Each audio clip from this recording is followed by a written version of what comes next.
I always say if you identify as an empath, you're on a spiritual path, because it will teach you who you are, and it requires you to know who you are. You have to know your baseline. You have to know your story. You have to be able to say, this is mine, but this isn't, So, and so I hope in some way I help kind of at least identify highly sensitive versus empathic.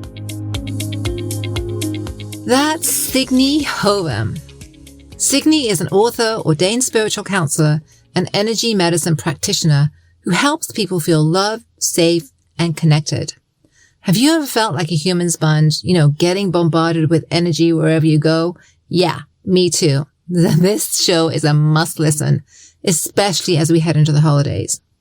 Today on Living Big Mindfully, Signe is helping us explore empaths, highly sensitive people, and empathy.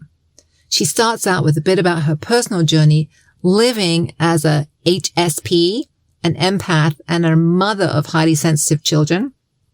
And then we dive right in and we talk about highly sensitive people and what to do if you are one, looking at empaths on a spectrum, and the difference between empathy and empaths. And did you know you can be an empath without empathy? I guess that's the thing. Signe offers listeners so many tips and strategies. For example, how you can protect yourself if you tend to be an emotional sponge, the power of learning to use I statements, and how to help a sensitive child or grandchild navigate the world. You'll also learn why Signe sees self-love, self-awareness, and connection with the natural world as fundamental to balance, purpose, and joy. Every so often, I have a conversation with somebody who really pours out so much love and wisdom, and this is one of those episodes. Although the sound quality is a little bit funky, regardless, from start to finish, this episode is full of heartfelt wisdom and sage advice. So take a breath, slow down, and get ready to soak it all in. As always, thank you for listening. I appreciate you. I appreciate your time. I highly recommend Signe's book, The Space in Between, and check out her website for tons of helpful resources. As always, the links will be in the show notes. And remember, if you're enjoying the content, comment, review, and share the love. Okay, here's Signe.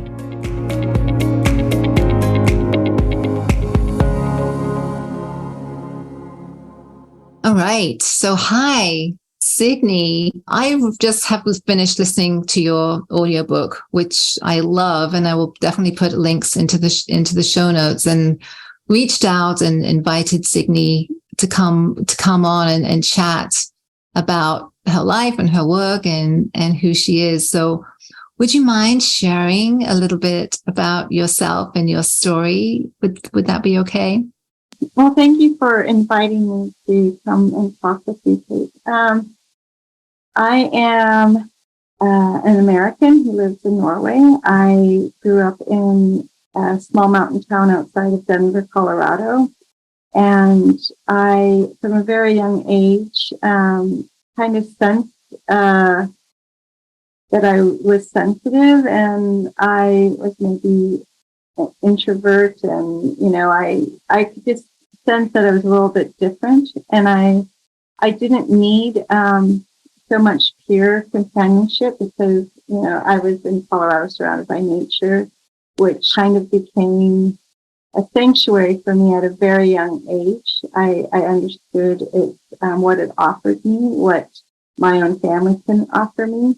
I grew up and I went to college and I got married, and I started to kind of go around the world with my husband in work assignments. So I've had the good fortune to say I've lived on 5 continents and have experienced a rich life from learning about other cultures and seeing humanity in different places, and also understanding the universalness of being human, that no matter where you are living, we are all encountering the same dynamics or the same invitations to look within and look at ourselves and our way we connect with others and the way we connect with ourselves and the way we connect to the earth. And so I was an English lit major. Well, I was first a physics major, turned English lit.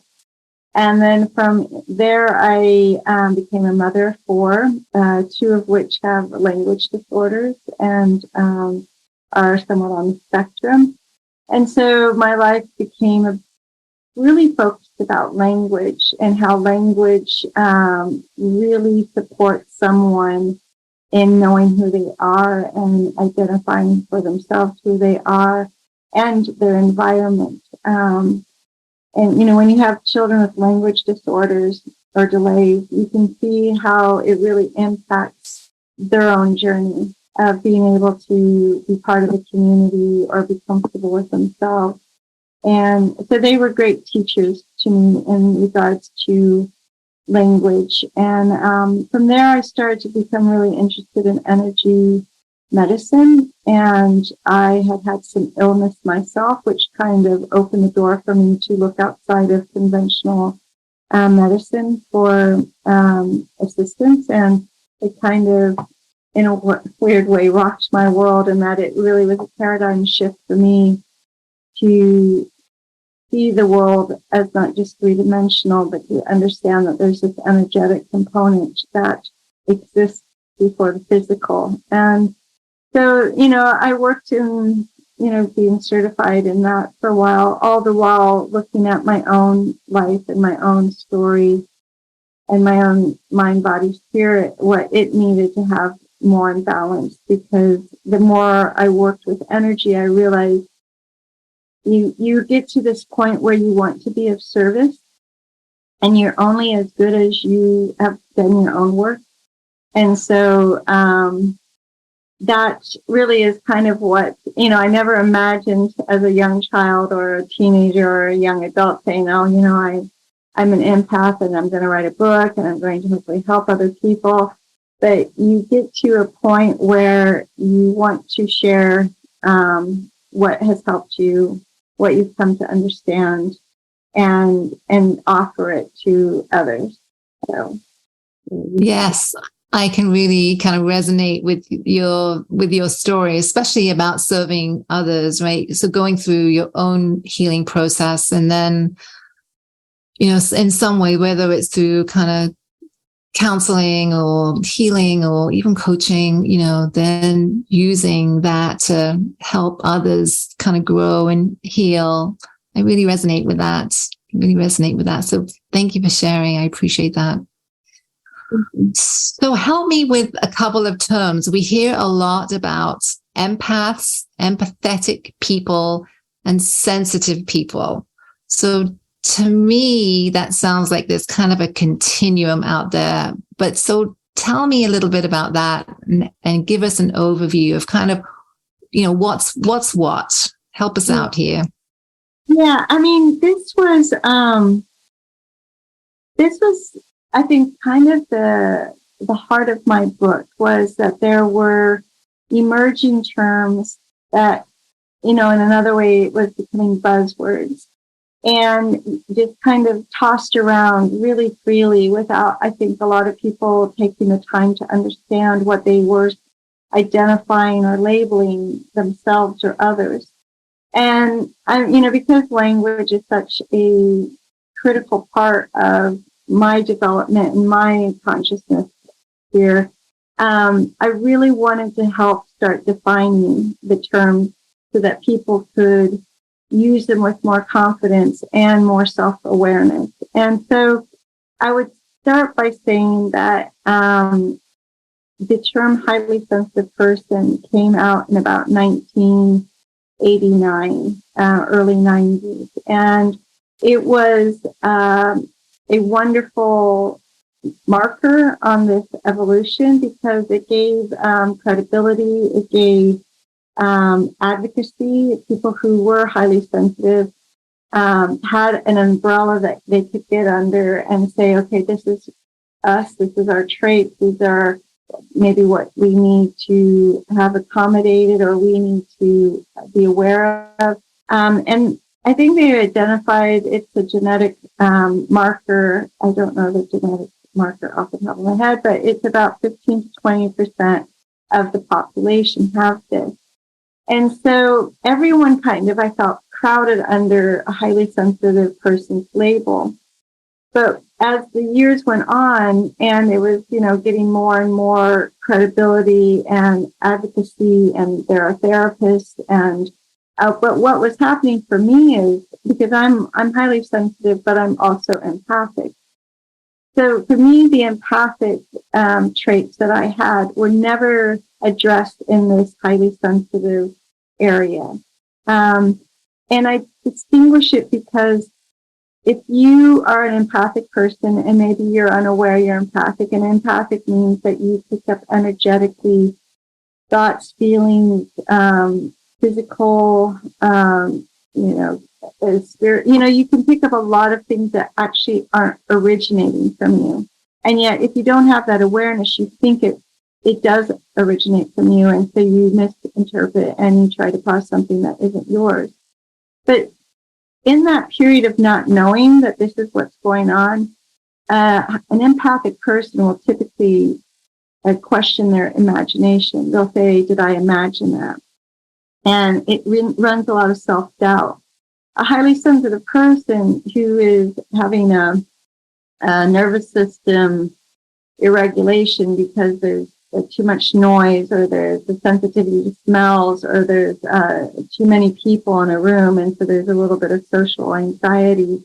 They're not doubting their imagination, or they're not questioning their imagination, right? So to me, this is a clear distinction of somebody with empathic receptivity falls into these periods of times where they feel something, and there's a little bit of doubt, is this mine? Could this be mine? How could I possibly have this feeling? And so then you start to say, is this just my imagination? Or you have external authority figures always give you that, oh, you have an active imagination, or it's just your imagination, right? So you start to conform a bit because you don't want to be abnormal, So for me, then, a highly sensitive person and an empath, they can coexist in the same person, but that requires a lot of self-awareness to know how are you getting the tools and the strategies to work with both types of sensitivity. And I think identifying the source of your sensitivity is one of the greatest gifts you can give yourself, because you go off of autopilot and you take control, and then you start to see for yourself who you truly are. Because, as a conformist, you really deny yourself knowing the depths of yourself and your sensory self. And it's very difficult to get to authenticity under conforming. And, an empathic person, I always say, if you identify as an empath, you're on a spiritual path, because it will teach you who you are, and it requires you to know who you are. You have to know your baseline. You have to know your story. You have to be able to say, this is mine, but this isn't, So, and so I hope in some way I help kind of at least identify highly sensitive versus empathic. Yeah, so I'm just taking a moment to just kind of take all that in. So I'm hearing that you are both, but I'm also hearing that they can be different. So you can have a highly sensitive person that's really picking up a lot from the environment. So for example, you walk into a room and you're maybe picking up this energy, or you're over family dinner and you're picking up this energy. So that would be an example of a maybe highly sensitive person. And then an empath would be, I'm seeing that as another layer, right? As maybe even a deeper layer where you're picking up and you're really in tune, but it's coming in more deeply, and you're more likely to question. Is am I really thinking this, feeling this, picking this up? Can that be possible? So am I on the right track there or not? Well, let's start with empathy and empathetic, because people will say empathic instead of empathetic when I think they really mean empathetic. So, because you can be an empath and have no empathy, you know, so there's a lot of language that kind of gets warbled together here. But if we look at empathy, empathy is something that is coming from yourself, that you've had a similar experience, you witness something or you see something, and it brings up in you compassion before that person, because based on your own experience, you kind of know what they're going through, and so you can empathize with them. So that is something coming from you, right? So that is a kind of psychological development. Like, not everybody has the ability to have empathy because it requires that you can see yourself outside of yourself. You can see a situation outside of yourself that is similar enough to you that it moves you into the heart. Okay. So it's a developmental feature that you have internally, emotionally. Okay. But an empath is part of sensory reception. So it's a physiological component of you, and it's part of your intuitive features.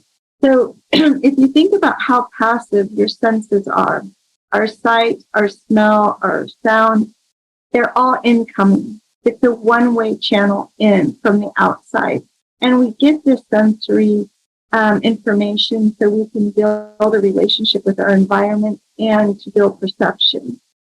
For empaths, people who are empathically wired, they have this ability to also receive information. It may not be smell, which is molecular, but it can be thoughts and emotions, and it can be physical pain. Oddly enough, you can feel other people's pain.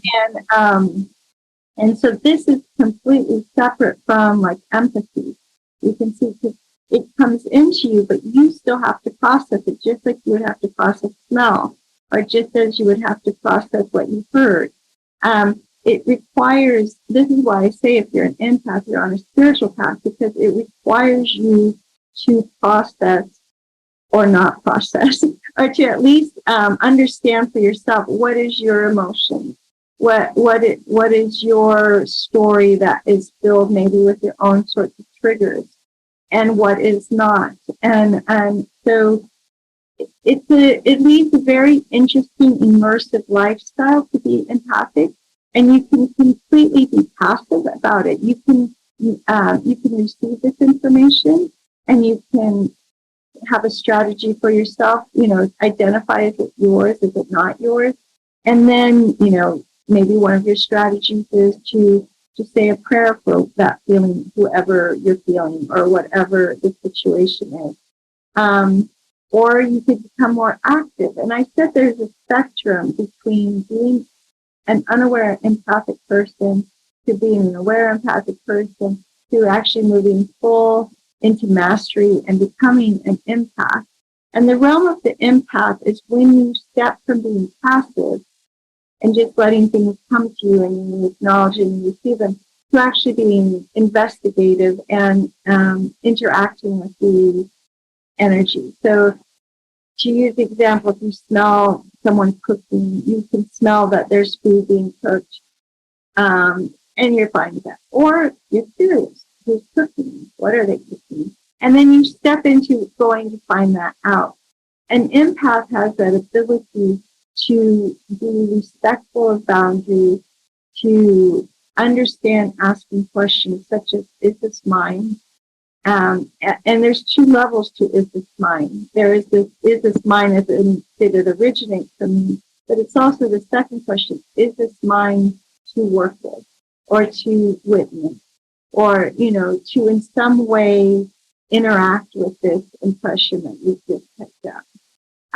So, it's that's how I try to help people understand that when you say the word empath, empathic, you're talking about an intuitive receptivity, which is a sensory. And then if you're empathy and empathetic, it deals with your own level of maturity and ability to see outside of yourself the commonality. That is really helpful, really helpful. As you're talking, I'm putting myself in those situations. So empathy for sure, when I'm sitting with somebody that's, processing some grief and loss. I've had my own grief and loss, and I can really have some, really from the inside feel a lot of heartfelt empathy for that person. I don't put myself in the empath bucket.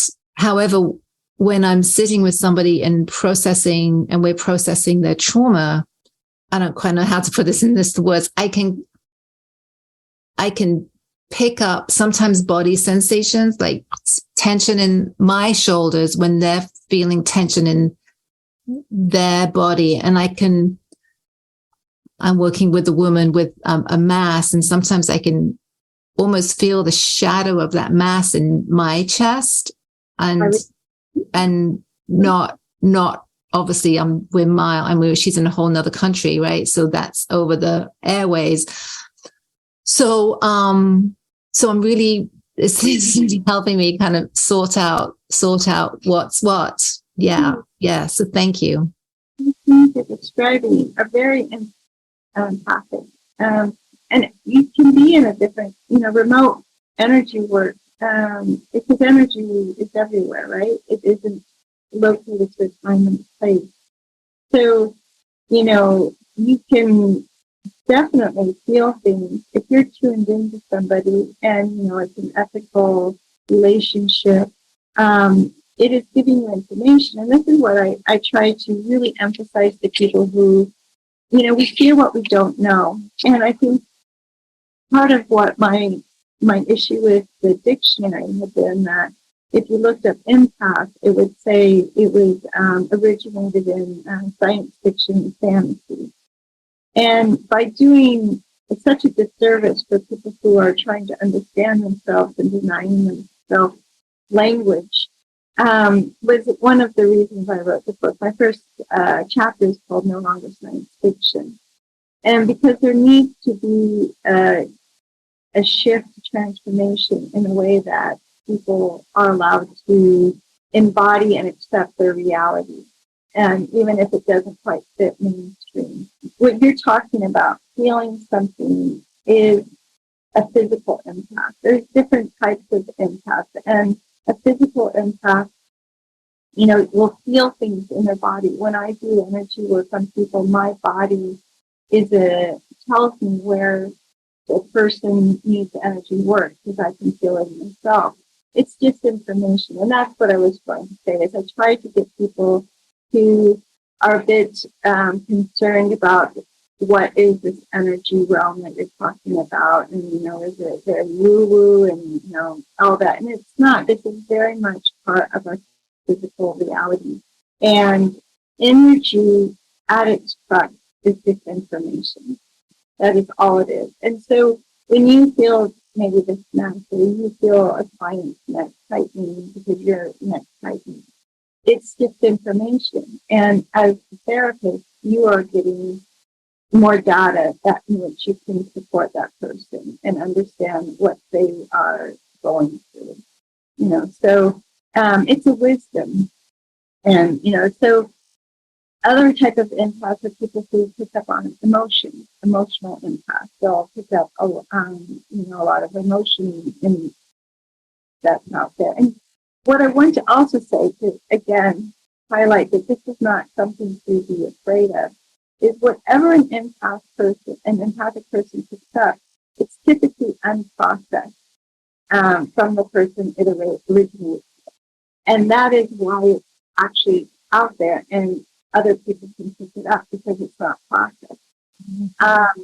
And so you then can have more compassion for the person that you're picking up an impression from, because you realize that they're not aware that they haven't processed it. And so And I know for myself, I have felt a gamut of things from rage and anger and fear and, envy and all these things. So when I feel this from somebody else, it's because I myself have felt that before.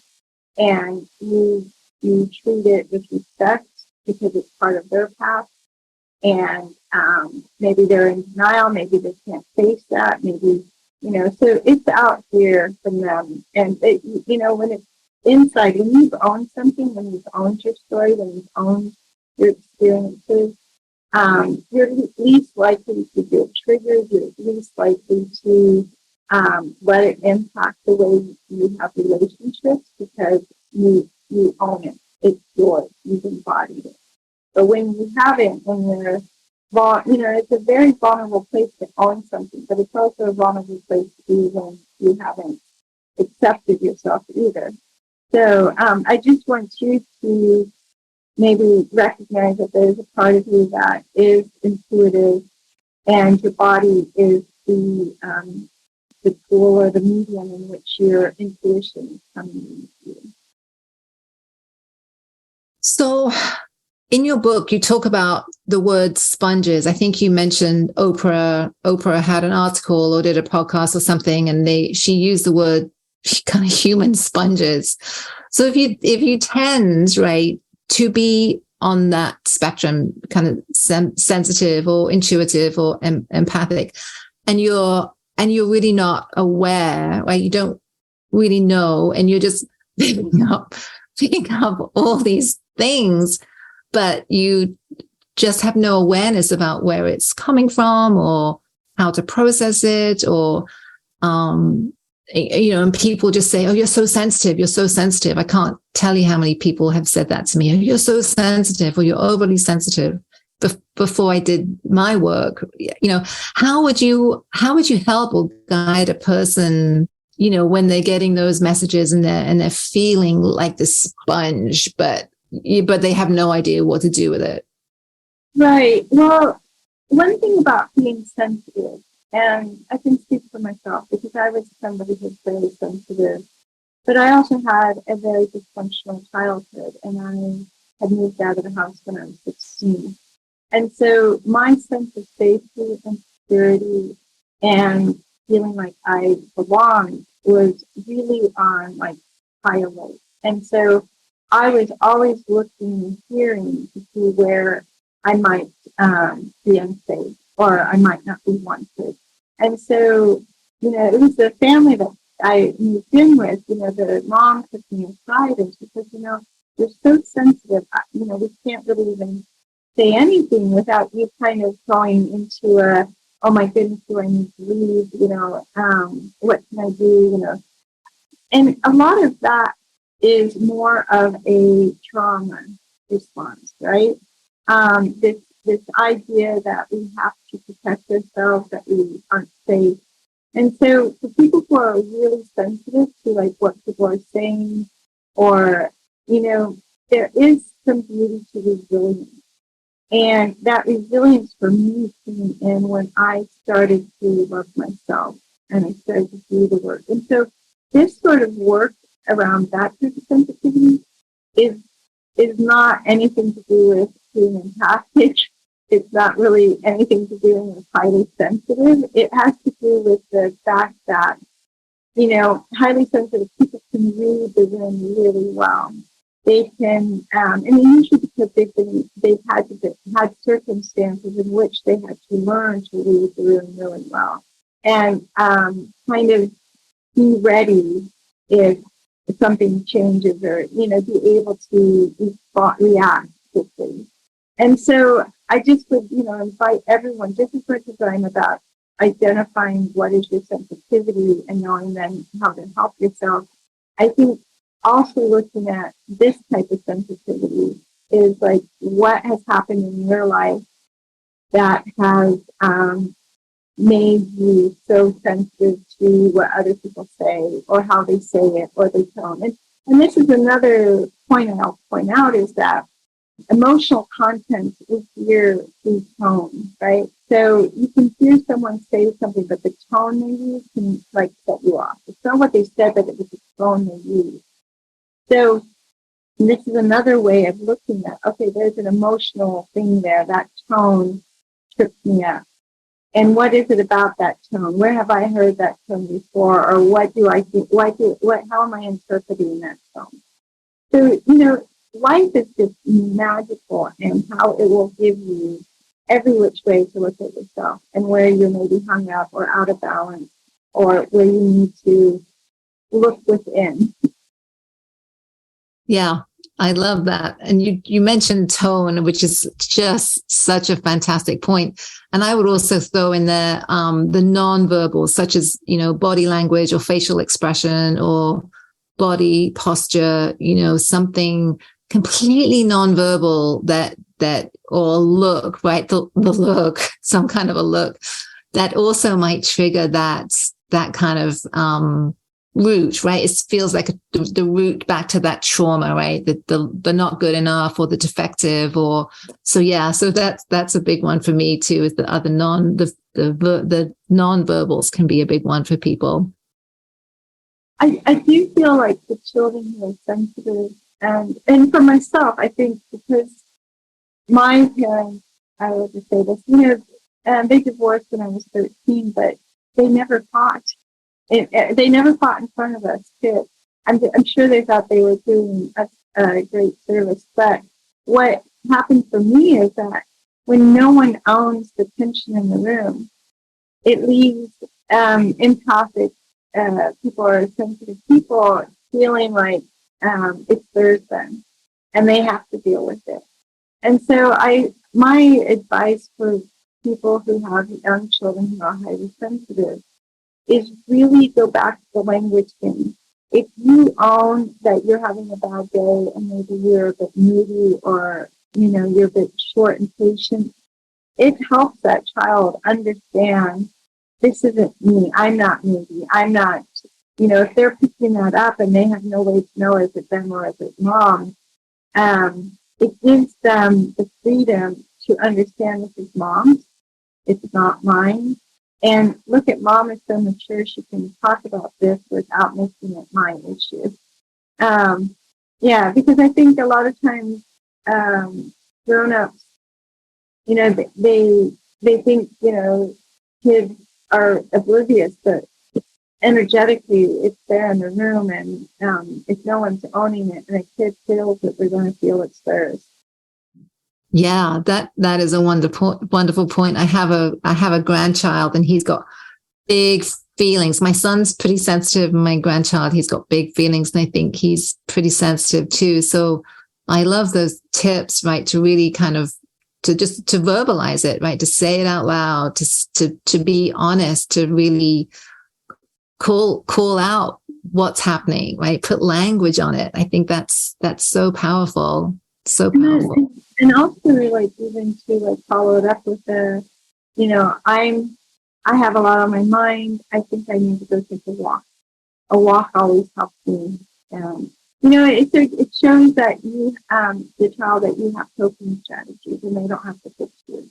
And they don't have to yeah, they don't have to fix you and it's not their responsibility. And, I think there's a lot of power in that. So my mind now is going to that kind of generational trauma, right? And trying to break some of those cycles that we've had kind of trickle down, right? That we all have. And then there's no blame or shame there. It's just the kind of the natural course of things.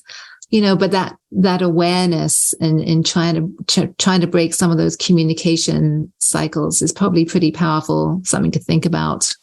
Yeah, one of the most powerful things for me on my path was realizing, again, with language, that the word to create is to call into being. And, that's, again, we talked about our names, what your name, but, your ability to communicate and it's part of your creation too. How do you speak? What, are you, and it's interesting too that sensory-wise, there's a lot of taste to describe the way somebody talks. They're salty, or they're bitter, or they're, sweet, or they're sour. And, so, our language is tasted by other people in a way. Yeah. Yeah. Some great points there. Some great points. So, what are some practical tips for people that might be, on this spectrum somewhere? And what are some practical tips for maybe caring for yourself? Because I would imagine, if you're picking up a lot or you're feeling a lot, we can't store and keep everything, right? So what are some practical tips for people to care for themselves? Well, I think right now there's just a plethora of Instagram accounts out there for people who do somatic therapy, who do a lot of body work and nervous system regulation. It's just amazing how much stuff is out there right now. But I really feel if you're empathic and you may not know where on the spectrum you are, but you do know that you seem to pick up intuitively other people's things as impressions, then squeeze out your sponge. So let's go back to the sponge thing. So energetically, we have 7 fields of energy that kind of they represent us physically here on Earth, on the earthly plane. And an empathic person, outer, it's almost like a bladder, if you want to call it that, but it can extend as it picks up something, right? So it's a sponge. It absorbs whatever this impression is. And what people don't understand, even though you can feel it as an empath, it isn't part of you. It's outside you. It's holding there. Your energy system is holding it, waiting for you to decide what to do with it. Are you going to acknowledge it? If you're an unaware empath, there's no way you're acknowledging it because you don't know you can pick up things. So you end up just absorbing a lot of stuff to the point that it isolates you because you no longer know even who you are, right? So I am really big on I am statements because the more you can list out I am statements, it enforces your central core of knowing that you know yourself. And unfortunately, when you don't know yourself and you're an empathic person and you're feel like a wet sponge, a sponge that is wet cannot absorb anymore, right? It's just messy. You're wiping the table and it's just water everywhere. So you have to go squeeze out that sponge to make it, functional again. And then you can wipe up the rest. So once you understand that you have this sponge element to your energy fields trying to bring you information, you can do very simple things, especially like you've gone into maybe a crowded a department store and you just feel like you walk through stuff or whatever. You can tighten up like all your muscles really tight, like just clench them and then blow out. And do this a few times. And this is giving your energy a squeeze. You can also imagine, I call it my chalkboard. I'm like, okay, once I've got a message on my sponge, or I call it my chalkboard, I acknowledge it and I language it. Because, again, if somebody hasn't processed it, they don't know, it comes to you as this kind of undefined feeling. And then you have to use your own registry or glossary of what does this feel like to you. And so let's say it feels like grief. And then you can say, oh, this is grief. And then you know how you would respond to grief. Like, do you send it love? Do you send it compassion? Do you send it, whatever would be your counter to grief. And I then wipe I imagine I have a chalkboard and I just erase it. Other times, if it's a really dense energy, I imagine being under a waterfall. And I'm terrified.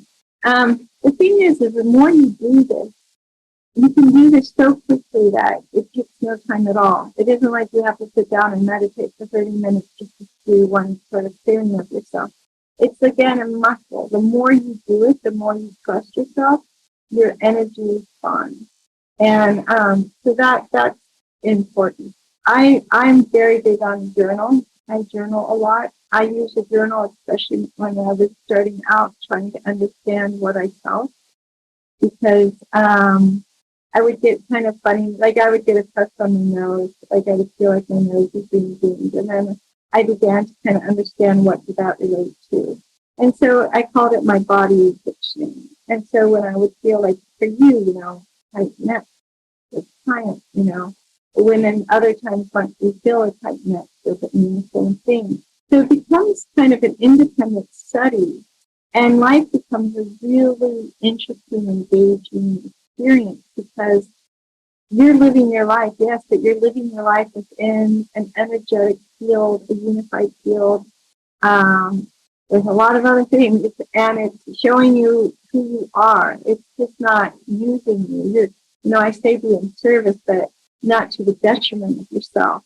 And that's the other thing. When you're overwhelmed, if something's happening in your life, you can intentionally say, I've just got too much going on.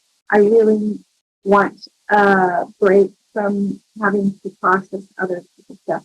And remarkably, it goes in waves. You might find you've got a lot at one point, or a location has a lot of stuff, and then it's not there, so for months at a time. So it's everyone's different. Everyone has their own path, and your teachers will appear.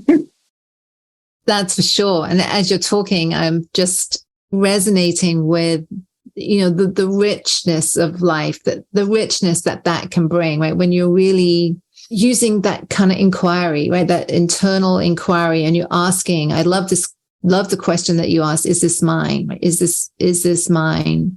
And this constant kind of checking in, is this mine? Is this not? What am I feeling? What am I thinking? Can I put language on this? I think that's so powerful, because sometimes it is really difficult to put language on what you're feeling.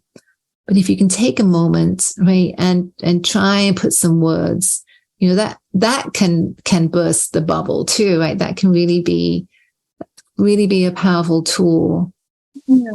And, when you have mystical experiences, like if you're meditating or you're out and you walk and you just are in the presence of pure, authentic radiance, it is kind of wordless, or there, and that's awesome too, because you can appreciate that there are no words, and you can acknowledge it, because you're used to language and things, but at certain levels, it's so you're unified in a way that you don't need to express it that way. You can just be with it. The being of presence is very powerful, and that's that is about the most authentic you can be. I have a big thing about authenticity, and it comes back to the imagination thing, because I was sitting and contemplating different things about authenticity, and I had this phrase that came into me, that authenticity is pure unimagining. You cannot imagine authenticity, because it is the antithesis of it. So, for all of us who have vision boards, they're helpful tools, and they help with goals and stuff, but the real profound presence comes when you know who you are. Yeah. And those I am statements are really important for that. Yeah. Somewhere in your book, you say something along the lines that we can't search or grasp for authenticity, because we're already naturally our authentic being. Something along. So help me with that. And it really resonated, because again, on social media, I hear a lot about be your authentic self, or find your authentic self, or blah, blah, blah. But your message is that we are already that. Yeah. And so share a little bit more about that, if you could. For me, it's the emerging of your authentic self. It's already there. It's emerging with every time that you lay down conformity and you examine where you have conformed and where you've limited yourself or you've allowed yourself to be less than. And so I used to have a little phrase, be emboldened to bloom. Yes, it's going to be vulnerable and you need to be brave and it might be scary, but the more you come into your heart, and I'm big on the central core, like the neutrality, the neutral channel of your heart channel, because when you're in compassion, it's impossible to judge, really. If you're judging, you're not in compassion. And so, and for yourself, people talk about that self-love, and it can almost be cliche, but when you experience the unified love that is balanced in that, it's equal for you as it is for anyone else. It really, I can't, this is a thing I struggle to put words with. And I've had this a few times where the idea of self-love is not frivolous, it's not cliche, it is an actual experience. And it's, it's without sounding corny or cheesy, it's just life affirming. And it's authentic, It's not because I deserved it or if I was worthy or, whatever story I gave myself that allows me to love myself. It was just love and myself and everything else. Yeah. So as you're talking, again, what's coming up with me is now this connection with the natural world, right? When you're out in the woods or out on the trail. For me, it's generally woods, but it can be mountains or sometimes the beach, but not as much. That's the time where I can connect with that, right? That, again, it's difficult to put language on, but for me, it's almost like a kind of a universal, I mean, you're just with everything, right? You're just with, the trees and the air and the sky and the earth. And it just feels, kind of right and balanced and natural. And, there's a love to that, right? There's a massive amount of acceptance that kind of comes along with that. And respect and, reverence and sacredness. I say I define sacred as something that has value to you. What may be sacred to me may not be sacred to somebody else. But when you have value in something, you feel it, you respect it, you have reverence for it. But for myself, the reason I said early on, I used to go out into, if we were right up against Arapahoe National Forest, my home. And so when anything wasn't so great at home, I would just go into the woods. And I felt so safe there. But later in life, I realized that nature is as authentic as you can get. A tree knows. A tree's not trying to be anything other than a tree. A flower, Yeah. it is a knowing of its own creation in a way that is so profound and deep and humbling. And it doesn't use all those right words I would have used, like balance. There's a balance in nature. And yes, it shifts depending on what's happening. But it's a presence of knowing. And Yeah. Yeah.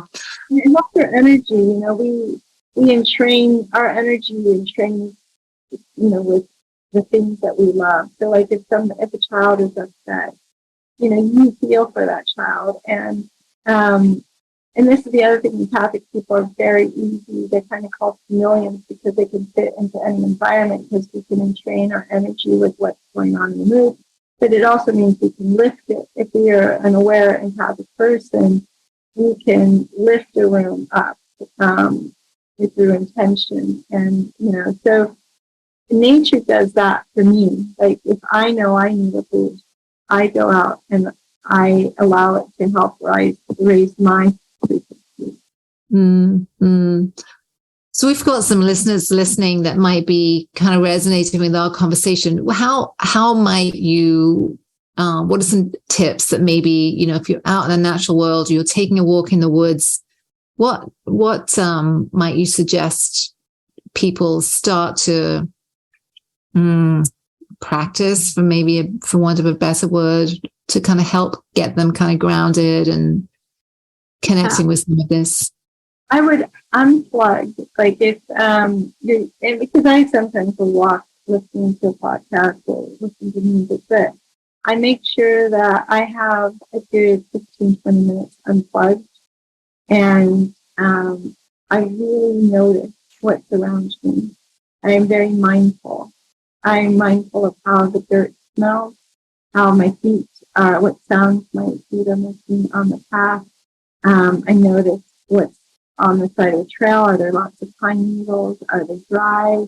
How is the bark on the trees looking? Sometimes I'm very kinesthetic, so I love to run my hands over bark or over needles. You notice any of the animals. Notice what you hear. If you come to water, how long before you see the water can you hear the water? And how long it takes you to get to the water and how the water increases in sound. But also, with all this paying attention, just be open to seeing, does your eye get drawn to somewhere, like off the path or ahead? You see what naturally your attention goes to. And then kind of question, well, I wonder why I'm drawn to that tree. Or, this bird seems to be following me.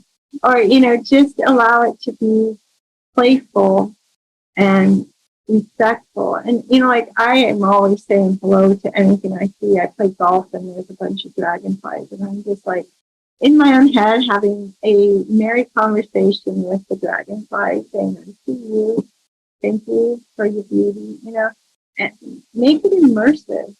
And, this whole idea about a three-dimensional world, there's so many more dimensions. Be dimensional, understand that you're living right next to all of this nature that is living as well.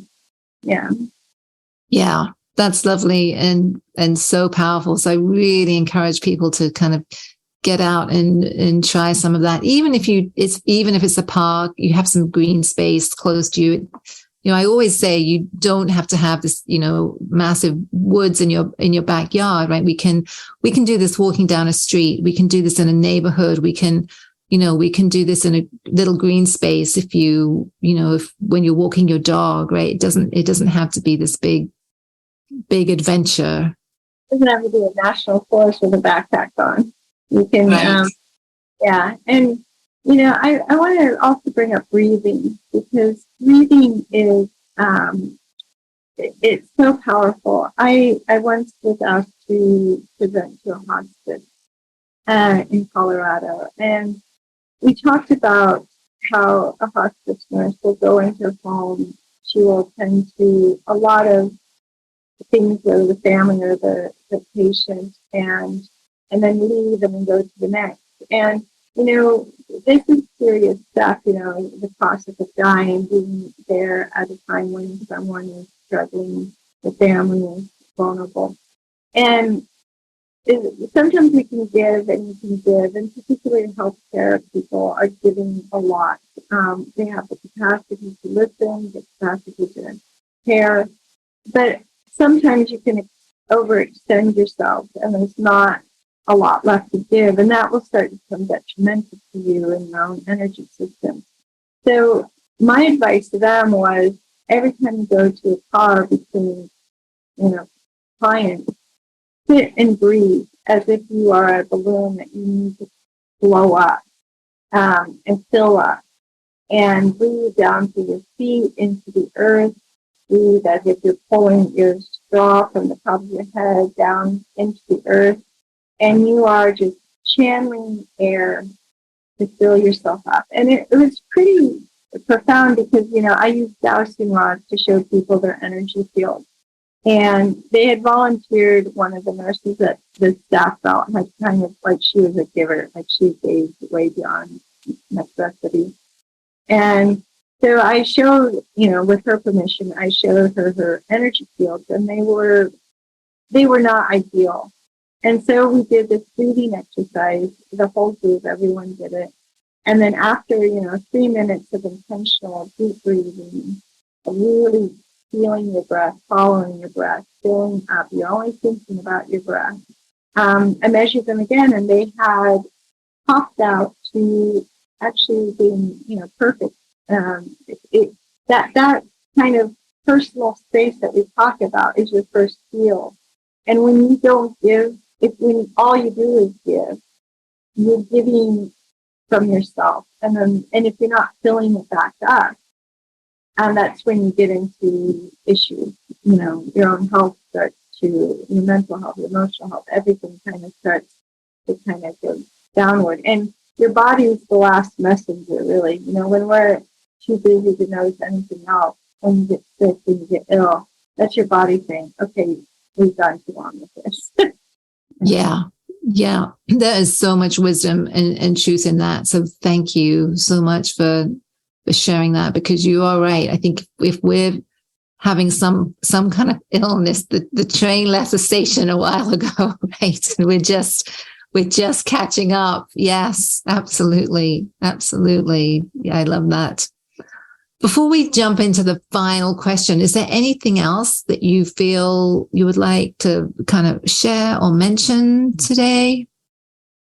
Yeah, I think, just having respect for yourself and patience and also curiosity, and finding a creative outlet. I do feel that, one of the things that we need to balance, this is coming from more of the spiritual counseling aspect of my work, is, there's the consumer and then there's the creating, right? Ask yourself during the day, have you been consuming more than you've been creating? Because life of just consumption is not balanced. And it leads to, I think right now you see a lot of people who are questioning their purpose in life, or what is their purpose. And I think part of it is because we've lived in societies that have really pushed consumerism down our way of life. Where you have people who will just binge watch, and great shows. I've been there myself, but you can't. A life cannot thrive under only one way, and then you can have people who are manic in creating, and there needs to be this kind of ability to appreciate others' creations as well. So I put that out there just because I think right now in today's world, where a lot of us are on electronics and uncertain of what's going on in the world, find a creative outlet to help balance out the consumerism. Yeah, I love that. So the self-reflection question is that, am I consuming or am I creating, or am I balanced, right? Is there a balance there? Yeah.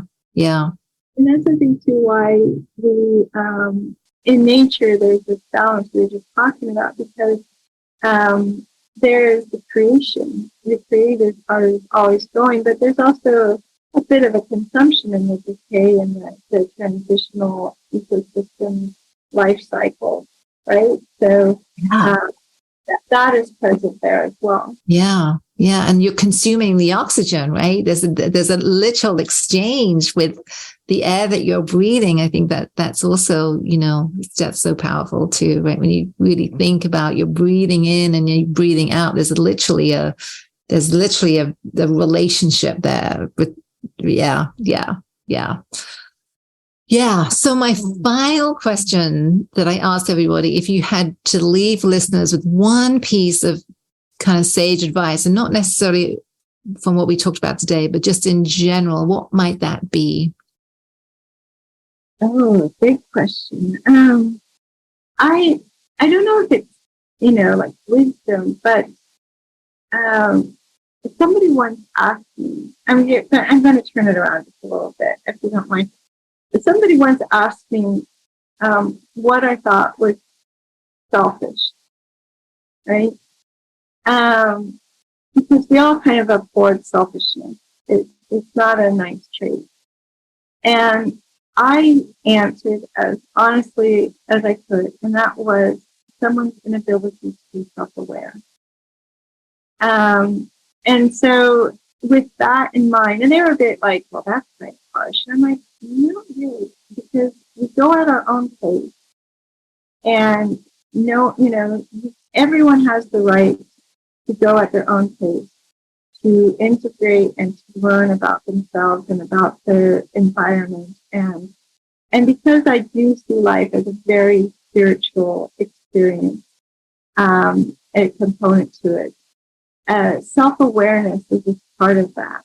But you help everyone else out with your own awareness. It leaves so much less out there for other people who are empathic or sensitive to have to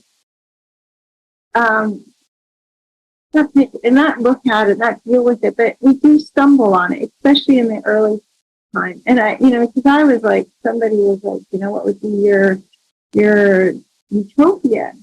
And if you could imagine if everyone was mature and self-aware and willing to accept and do their work and, develop and evolve, what would it be like where there wasn't all of these projections or this negativity or, this mindlessness that creates a lot of insensitivity? And I think that's part of, the challenge of sensitive people is how do you live in an insensitive world when you are sensitive?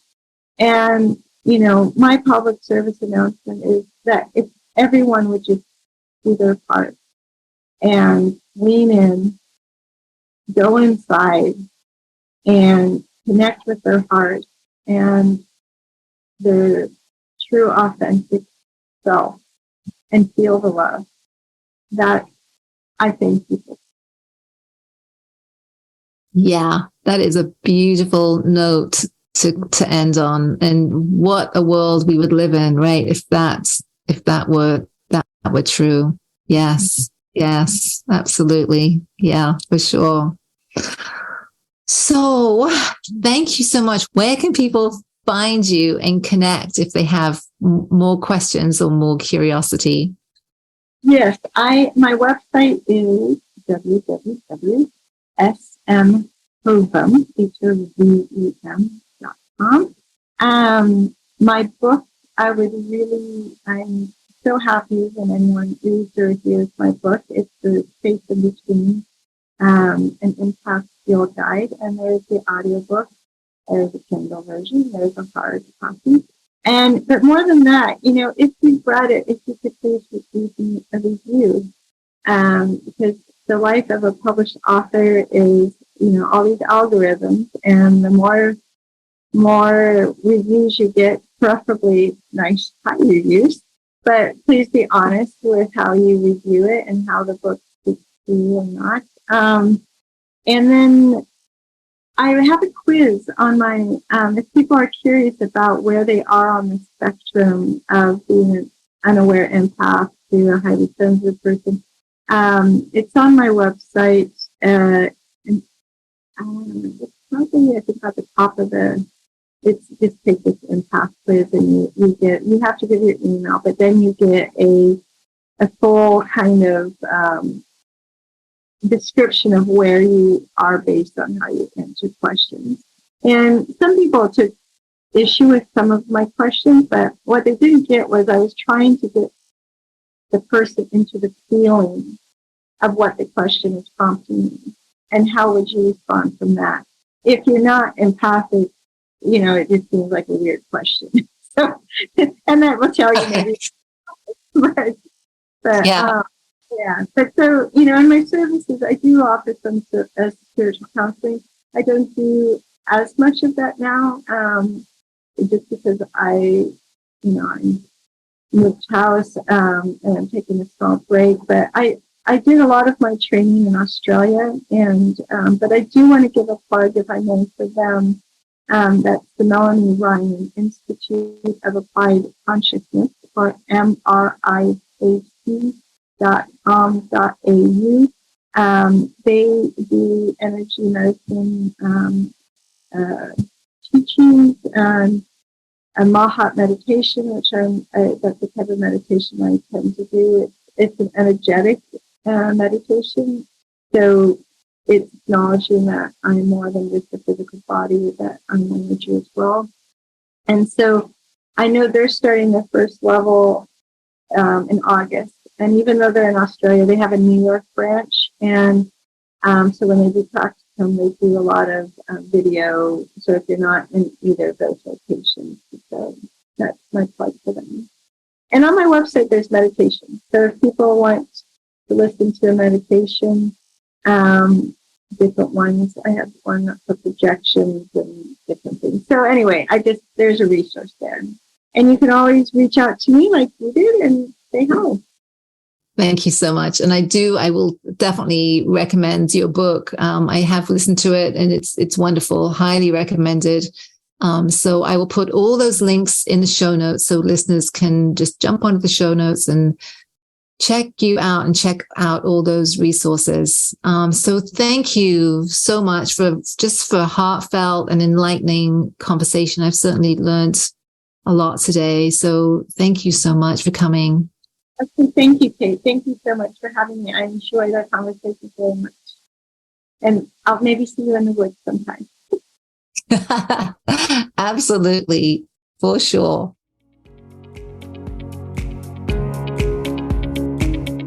Thanks so much for listening. I truly appreciate you and your time. I love to hear from listeners, so connect with me at katechampionauthor.com. Remember to grab your free hiking guide, and please take a quick moment to rate, review, and subscribe to the show. Thanks so much. Take care. Until next time.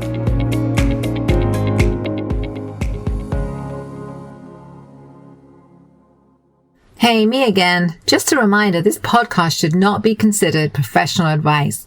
It's also not a substitute for mental, physical, or any other healthcare-related treatment.